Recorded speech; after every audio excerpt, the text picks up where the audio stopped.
يقول قال الذي بالعز والمرجله عاش وصاغ من جز المعاني وزونه، ما قال ما يرجع وحاشاها ينحاش على العز متربي وعيش الخشونه، نسل النمارة شبل من قومنا وحاش السار وسعداها أبرز فنونه، ثم العداوة للفسالة ولو باش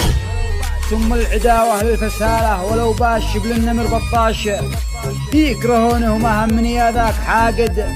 وحشاش، وقول للخاسي على هونه باجرعه من خشم جفري ورشاش موت الردى والذل واهل المهونه، باجرعه من خشم جفري ورشاش موت الردى والذل واهل المهونه، منيته من بندقيش لها كاش حارق وخارق حطها في عيونه، فيها علاج النذله لا زل اوطاش تربخ اعصابها وتخمد جنونه، يا كم من امثاله مرقد بالانعاش بالنصلها الشلفه ثنين اطعونه، اكره رضي الطبع ذي عاش غشاش والذل واصحابه بيرتضونه باعش مثل الصقر،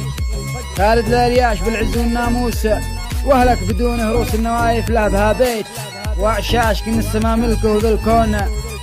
كونه، ومن وثق بالله واعتز به عاش الامر له ما بين كافه ونونه.